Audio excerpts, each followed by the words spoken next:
Assalamualaikum warahmatullahi wabarakatuh. Izin memperkenalkan diri, nama saya Alijah Saidah Zakaria dari kelas 11 Biomistik 1. Di sini saya akan mempresentasikan tentang sel tumbuhan dan sel hewan. Nah, sebelumnya pengertian dari sel itu apa sih? Nah, sel merupakan unit terkecil yang menyusun tubuh makhluk hidup dan merupakan tempat terselenggaranya fungsi kehidupan. Nah, lalu sel tumbuhan itu apa? Nah, sel tumbuhan adalah unit terkecil dalam organisme tumbuhan. Nah, lalu struktur-struktur di dalam sel tumbuhan itu ada apa dan fungsinya apa aja? Nah, yang pertama yaitu ada dinding sel.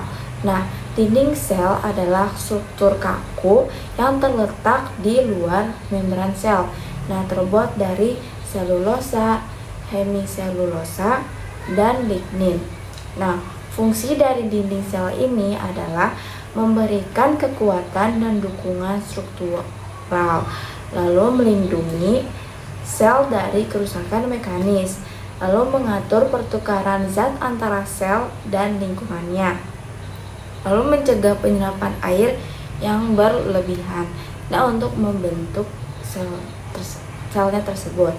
Nah, lalu yang kedua yaitu ada membran sel.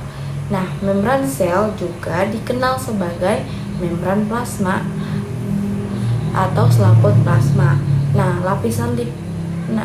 membran plasma ini adalah lapisan lipid ganda yang membungkus sitoplasma dan inti sel.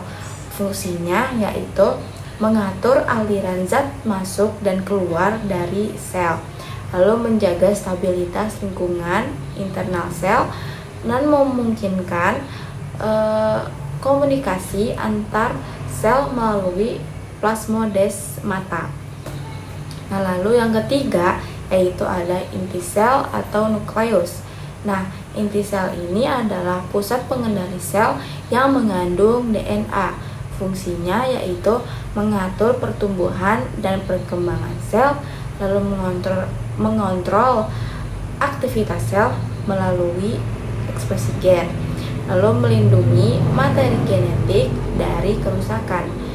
Nah, lalu selanjutnya yang keempat yaitu ada retikulum endoplasma atau biasa disebut dengan RE. Nah, RE adalah jaringan membran yang terlibat dalam produksi dan transportasi molekul. Nah, RE tersendiri terdiri dari dua jenis, yaitu ada RE kasar dan RE halus. Nah, RE kasar yaitu ditutupi ribosom dan terlibat dalam sintesis protein. Nah, lalu kalau RE halus itu dia terlibat dalam sintesis lipid dan detoksifikasi zat kimia. Lalu yang kelima yaitu ada ribosom. Nah, ribosom ini adalah partikel-partikel kecil yang tersebar di sitoplasma atau menempel pada retikulum endoplasma. Nah, fungsinya yaitu sintesis protein dengan menggunakan instruksi dari RNA. Nah, lalu yang keenam yaitu ada sitoplasma. Nah, sitoplasma ini yaitu cairan kental yang mengisi ruang antara membran sel dan inti sel. Nah, di dalamnya itu terdapat berbagai macam organel seperti mitokondria, kloroplas, dan ribosom. Nah, fungsi sitoplasma itu yang pertama tempat berlangsungnya reaksi kimia, lalu menyimpan zat kimia untuk metabolisme sel, lalu memfasilitasi pergerakan bahan di dalam sel. Lalu yang ketujuh yaitu ada badan Golgi. Nah, badan Golgi juga dikenal sebagai diktiosom. Nah, badan Golgi adalah organel yang memproses dan mengemas protein untuk diekspor dari sel. Nah, fungsinya yaitu memodifikasi protein dan lipid pembentukan lisosom. Nah, mitokondria yaitu adalah organel yang bertanggung jawab atas produksi energi melalui proses respirasi seluler. Fungsinya yaitu menghasilkan ATP sebagai sumber energi dari sel, lalu mengatur metabolisme seluler. Nah, lalu yang kesembilan yaitu ada vakuola. Nah, vakuola adalah kompartemen berisi cairan yang dominan dalam sel tumbuhan dewasa. Nah, fungsinya menyimpan air, garam, pigmen, dan zat lainnya, lalu mengatur tekanan osmotik dan memberikan dukungan struktural. Lalu yang ke-10 ada kloroplas, yaitu kloroplas adalah organel khusus yang mengandung klorofil, pigmen hijau yang menyerap energi matahari untuk fotosintesis. Nah, fungsinya yaitu mengubah energi matahari menjadi glukosa dan oksigen. Selanjutnya yaitu adalah sel hewan. Nah, sel hewan adalah suatu bagian organel terkecil dengan selaput tipis yang di bagian dalamnya terdapat larutan koloid mengandung senyawa kimia. Nah, sel ini memiliki sejumlah keunggulan, yaitu salah satunya mampu menduplikasi diri secara mandiri melalui proses pembelahan. Nah, lalu struktur sel hewan dan fungsinya itu ada apa aja? Yang pertama yaitu membran sel. Nah, membran sel adalah membran sepimerbiabel pada sebuah sel yang mengelilingi dan membungkus isi sitoplasma dan nukleoplasma. Nah, membran sel memisahkan sel dari cairan interstisial komponen utama dari cairan ekstraseluler di sekitarnya. Nah, sel ini memiliki fungsi penting, yaitu seperti mengatur keluar masuknya nutrisi dan mineral, serta sebagai pembungkus ataupun pelindung sel. Adapun beberapa fungsi lainnya, yaitu sebagai penerima rangsangan dari luar dan sebagai tempat berlangsungnya berbagai reaksi kimia. Lalu yang kedua yaitu ada sitoplasma. Nah, sitoplasma itu adalah bagian sel yang terbungkus membran plasma. Nah, sitoplasma terdiri dari air, protein, karbohidrat, lemak, mineral, dan vitamin. Nah, sitoplasma ini berfungsi sebagai tempat penyimpanan bahan kimia sel yang penting bagi metabolisme sel, seperti enzim-enzim, ion, gula, lemak, dan protein. Nah, pada sel eukariota, sitoplasma adalah bagian non-nukleus dari protoplasma. Lalu yang ketiga yaitu ada retikulum endoplasma. Nah, retikulum endoplasma yang merupakan organel berbentuk benang-benang pada bagian inti sel. Nah, retikulum endoplasma itu organel yang ditemukan pada semua sel eukariotik. Lalu, retikulum endoplasma dalam sel hewan pun terbagi menjadi dua, yaitu retikulum endoplasma kasar dan RE halus. Nah, RE kasar mempunyai kemampuannya melekat pada ribosom. Nah, sementara RE halus itu tidak melekat pada ribosom. Nah, fungsi retikulum endoplasma ini adalah sebagai sintesis protein dan juga tempat pengangkut sintesis steroid serta lemak.